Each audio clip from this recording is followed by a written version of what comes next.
Kemarin kita sudah bahas tentang kenapa kita harus investasi dan apa itu investasi. Sekarang kita akan menjelaskan instrumen investasi yang ada di dunia ini. Yang pertama itu saham. Jadi investasi saham itu kayak gini.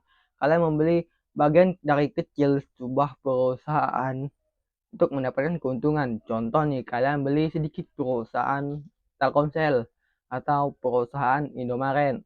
Nah, ketika perusahaan itu untung, kalian juga akan mendapatkan keuntungan dari situ. Tapi kalau semisalnya perusahaannya rugi, kalian juga akan mendapatkan kerugian di situ. Dan investasi saham ini cocok untuk kalian yang suka resiko tinggi, tapi untungnya juga tinggi. Maksudnya cacing-cacing, naga-naga gitu. Dan lanjut, ada namanya obligasi. Obligasi atau bisa dibilang hutang, surat hutang.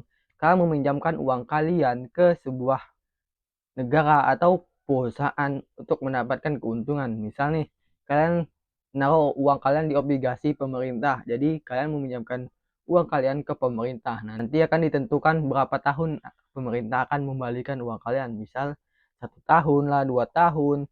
Dan di saat itu, periode itu, kalian akan mendapatkan keuntungan yang sudah ditetapkan. Misal, kalian investasi 1 juta dengan bunga sebesar 10% selama setahun. Keuntungan yang kalian dapatkan total selama 1 tahun itu ada di 100.000. Begitu juga kalian membeli obligasi di perusahaan lain. Contoh obligasi perusahaan Apple, obligasi perusahaan Telkomsel, dan lain sebagainya. Tapi namanya investasi pasti ada risiko. Ketiga itu adalah investasi reksadana. Jadi investasi reksadana itu seperti apa sih? Contoh kayak gini simulasinya. Ada si B, C, sama D yang nggak ngerti investasi sama sekali dan malas untuk belajar investasi. Jadi mereka mengumpulkan uang mereka kepada si A karena si A ini jago dalam menginvestasi. Jadi si A ini dengan uang yang sudah dikumpulkan oleh si B, C, sama D ini dikelola sama si A ini. Entah dia beli saham, entah dia beli obligasi, entah dia beli ini itu. Intinya dia mengelola uangnya. Dan ketika si A ini untung, si B ini juga akan mendapatkan keuntungan dari uang yang dia taruh dikelola oleh si A ini tadi. Dan yang keempat itu ada namanya emas atau logam mulia. Jadi kalian pasti sudah tahu kan kenapa kalian harus investasi emas. Karena investasi emas itu barangnya langka. Semakin lama harga emas itu makin naik karena emas itu langka. Dan yang kelima itu ada namanya properti. Dan properti ini seperti perumahan, apartemen, ruko, dan lain sebagainya. Dan yang keenam itu ada namanya cryptocurrency.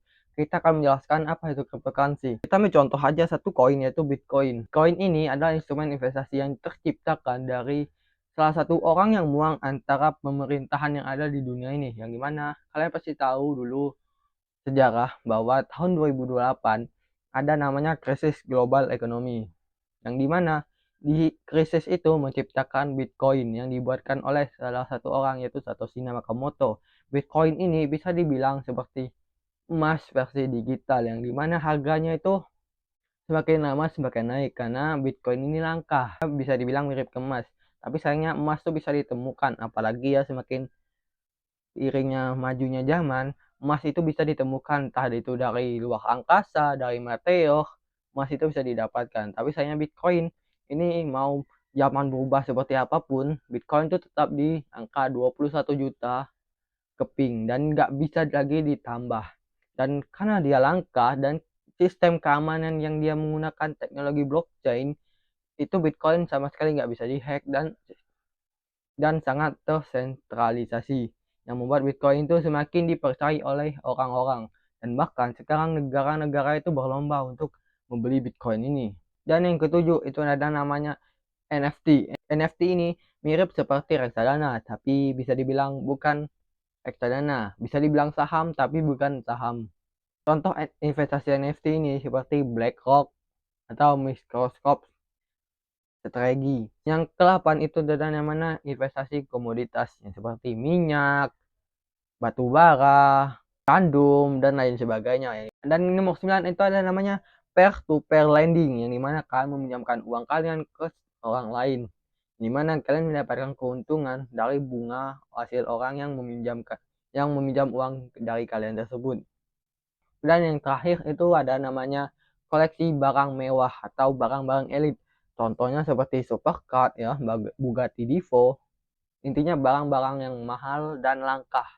jam Rolex itu. Jadi ya orang-orang barang-barang yang mahal dan barang-barang yang elit yang nggak bisa dibeli oleh sembarang orang doang gitu.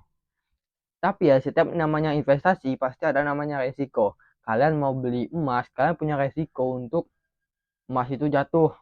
Yang dimana semisal ada gunung emas yang ditemukan ya, dimana harga emas itu langsung lonjak turun, membuat kalian rugi. Dan kalau kalian investasi saham, ada kemungkinan saham itu bangkrut. Kalau kalian investasi obligasi pemerintah, nah, entah itu obligasi perusahaan, obligasi pemerintah, ada resiko yang dimana negara itu bisa hancur dan perusahaan itu bisa hancur. Kita ambil contoh aja deh negara yang hancur. Semisal kalian beli obligasi di negara Zimbabwe, di mana Zimbabwe itu kena inflasi besar-besaran. Intinya setiap investasi yang kalian pilih itu punya resikonya masing-masing.